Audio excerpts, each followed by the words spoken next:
An unspeakable horror in an unlikely place. 4 bodies discovered early Wednesday afternoon inside this neatly landscaped suburban bungalow.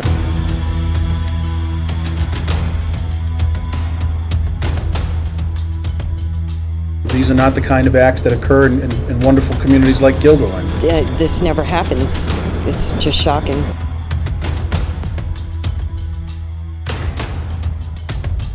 I mean, what would you think if you come home from a hair appointment and there's a SWAT team here?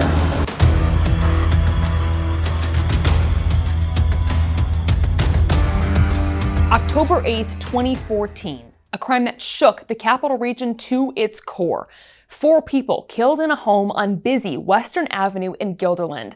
It happened in the middle of the night, 2 kids among the dead. It was Albany County's largest mass killing in more than a decade.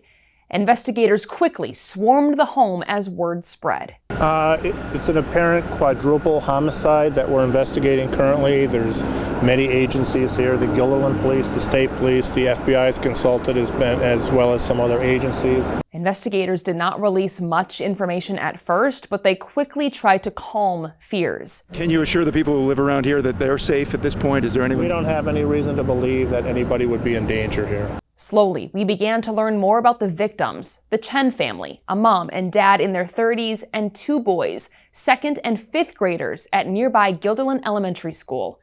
Guilderland School Superintendent Dr. Marie Wiles was on the verge of tears. I feel personally responsible for close to 5,000 students every single day. It's not a good day.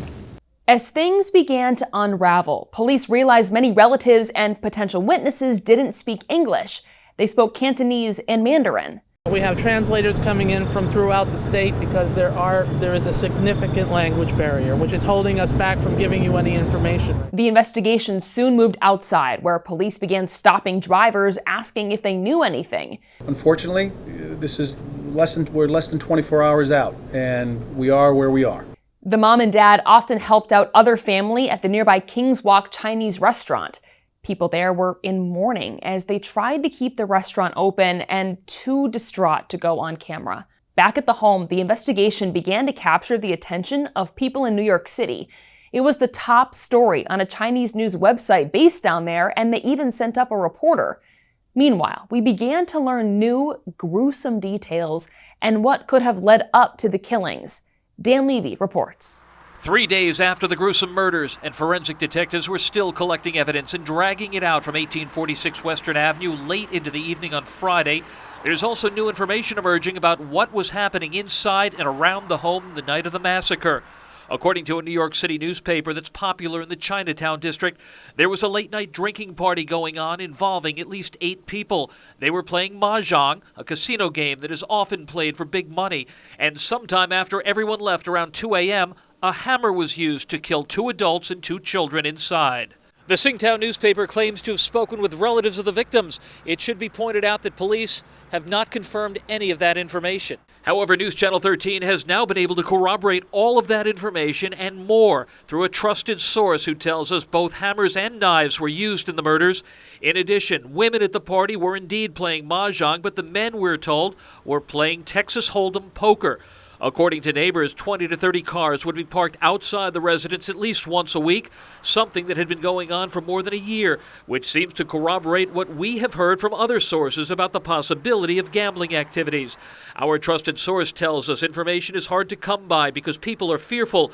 We are told that members of the tight-knit upstate Chinese community are saying whoever would do something like this is not from around here. We're also told that police are checking surveillance cameras up and down Western Avenue, and they're also checking all throughway E-ZPass data from the time period immediately following the murders.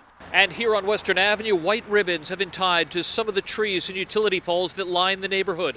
Still to come, perhaps in the coming days, results of the autopsies, which may yield more evidence into this violent and unimaginable crime. In Guilderland, Dan Levy, NewsChannel 13 Today. However, the mystery quickly deepened far beyond that, as Dan Bazile explained. According to the Times-Union, Chen allegedly handled cash off the books that involved undocumented immigrants at area Chinese restaurants, a money operation they say ran from the capital region all the way to New York City. According to the TU, Chinese language newspapers out of New York City, including World Journal, reported the family held a press conference in Chinatown on Friday. They said family members dismissed reports the murder happened after a high-stakes gambling party. They also denied that Chen ran a gambling operation and said he died for no reason. As the massive investigation continued, students at Guilderland Elementary School were grieving. A memorial was set up. Messages from kids struggling to comprehend the unimaginable tragedy read, "Sorry and thank you for being my friend." Investigators have suspected the killings may be tied to Chinese organized crime or human trafficking. The investigation stretching from Albany to New York City. Police even reaching out to the Chinese government. But to this day, no arrests have been made. To watch more coverage from big events in the capital region, head to our News Channel 13 YouTube page and click on News Vault 13. For now, opening News Vault 13, I'm Rachel Teedy.